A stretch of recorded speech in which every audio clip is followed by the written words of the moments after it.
ঠিক আছে। আজকে আমরা কথা বলছি অপূর্ব কুমার ব্যানার্জির সাথে। উনি একজন মিউজিক ডিরেক্টর। দীর্ঘদিন ধরে উনি দিল্লিতে মিউজিক করেছেন, প্রায় 40টার ওপরে সিরিয়ালে উনি মিউজিক করেছেন। ছবি যদিও বিশেষ করেননি, একটাই হিন্দি ছবিতে উনি কাজ করেছেন এখন অবধি। তো আজকে শোনা যাক অপূর্ববাবুর মুখ থেকে উনি মিউজিক নিয়ে কী ভাবছেন। নমস্কার অপূর্ববাবু। নমস্কার। আপনি বলুন একটু আপনার সম্পর্কে। হ্যাঁ, আমি কলকাতায় জন্ম হয়েছে আমার, কিন্তু আমি দিল্লিতেই ব্রট আপ হয়েছি এবং দিল্লিতে আমার স্কুলিং হয়েছে, দিল্লিতে কলেজ, এবং ইভেন আমি বাবার জায়গায় চাকরি পেয়েছিলাম। বাবা মারা গেছেন, তো ওনার জায়গায় চাকরি পেয়েছিলাম। তো আমি বাবা মা আমার দুজনেই ওনারা চাইতেন যে আমি মিউজিক করি। এই বাদ বাকি আমি শিখেছি, আমার গুরুজিরা আছেন, ছিলেন আর কি, এখন তার কেউ নেই, সবাই গত হয়ে গেছেন। তো এই আমি অনেক কষ্ট করে, এবং আমরা যেহেতু মিডল ক্লাস, আমাদের কেউ নেই আমাকে ব্যাক আপ করবার জন্য, নিজের চেষ্টাই আর কি আমি দিল্লিতে অনেক কাজ করেছি।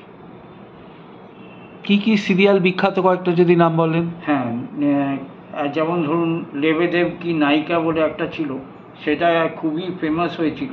ওইটার বিষয়ে অনেকেই জানে, এবং ওইটার মধ্যে একটা নতুন এক্সপেরিমেন্ট করেছিলেন আমাদের ডাইরেক্টর প্রডিউসার, ওনার নাম হচ্ছে রাকেশ শ্রীবাস্তব। উনি একটা এক্সপেরিমেন্ট করেছিলেন যে ওই আগে কেউ করেনি, সেটা হচ্ছে যে হিন্দি সিরিয়ালে বাংলা গান, কেন কি ওইখানে মানে ভেতরে বাংলা গান দরকার ছিল।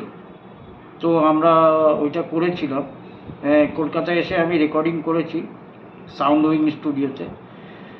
সেখানে 3টে গান, মানে আর কি 3টেই বাইজিদের গান, কিন্তু অন্যরকমের গান পুরো। ওইটা হচ্ছে লেখক ছিলেন এটার ভারতচন্দ্র রায় গুণাকর, অনেক পুরনো একজন লেখক, তার বাংলাও অন্য রকমের।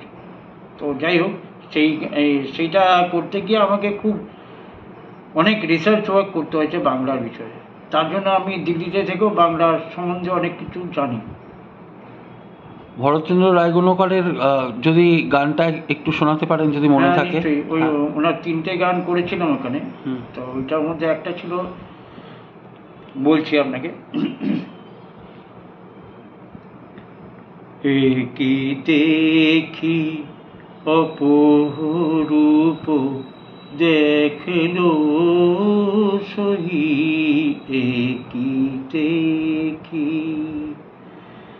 ভুবন মোহন টু, ভুবন মোহন টু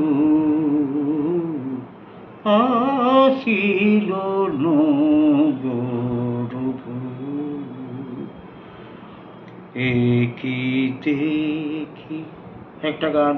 আর একটা গান ছিল, ভালো মালাপ কাথো ভালো মারিয়া রে, মালার ছাতে রতি কান পরে পাদে, ভালো মালা গাথো ভালো মারিয়া রে, মালার ছাতে রতি কান পরে পাদে।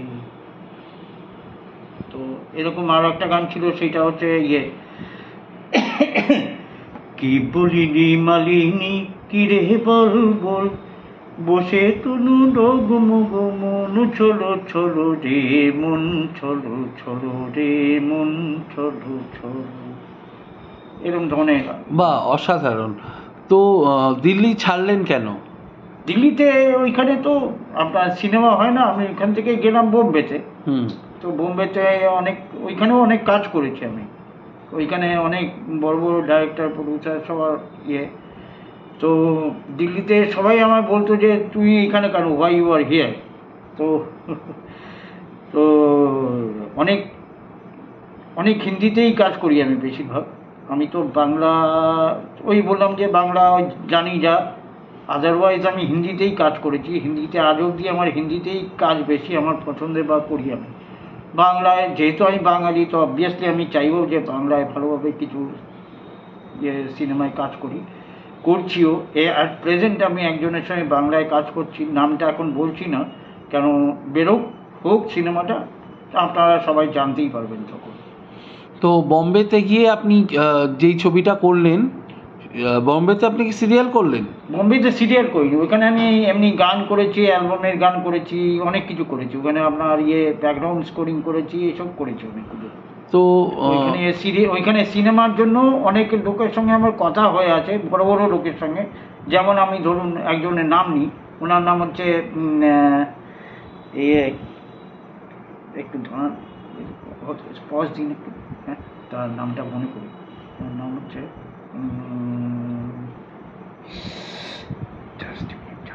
একটু দাঁড়ান, নামটা মনে করিনি, নামটা ভুলে গেলাম কেন এই সময়, নামটা ভুলে গেলাম, দাঁড়ান তো এক সেকেন্ড, আমি নামটাও দেখে নিচ্ছি।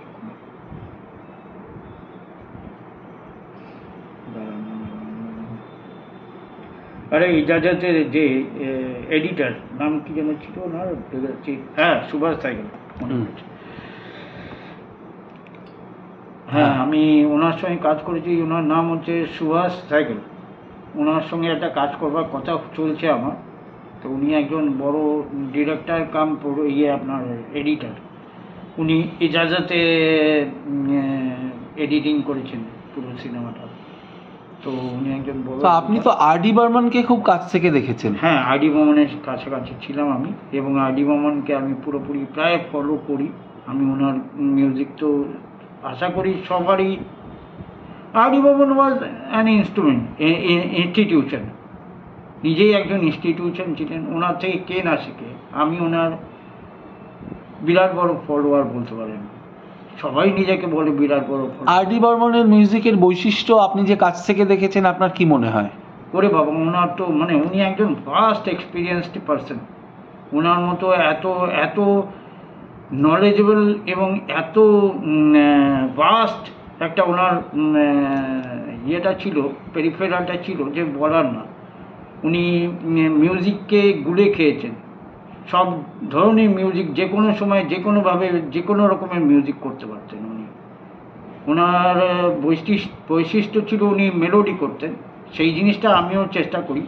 আমি হিন্দি সিনেমায়, যেই হিন্দি সিনেমার যা ডিটোরিয়েশন হচ্ছে আজকাল, কিংবা বাংলাতেও বলবো আজকাল, যে মডার্ন গানের নামে অনেক কিছু হচ্ছে, সেই জিনিসগুলো আমি ঠিক নিতে পারি না যাকে বলে। কেন কি আমরা তো আসল কাজ করি, তো আর কোনো রকমে আমরা কেউই মানে নিজের অথেন্টিক মিউজিকই বানাই। আমি অথেন্টিক মিউজিক বানাই। আমি ইন্সপিরেশন তো সবাই নিতে পারে সবার থেকে, কিন্তু আমি যা গান বানাই, যে আজ অবধি গান বানিয়েছি, সব নিজের অথেন্টিক। কেউ বলতে পারবে না যে আমি এখান থেকে নিয়েছি, ওইখান থেকে নিয়েছি, করেছি তা করেছি। তো একটা হিন্দি গান যদি শোনান আপনার। হিন্দি গান বানান,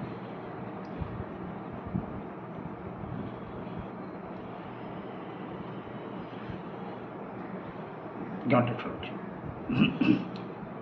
कैसी ये अगन दिल में लगी, कोई जाने ना, कोई जाने ना,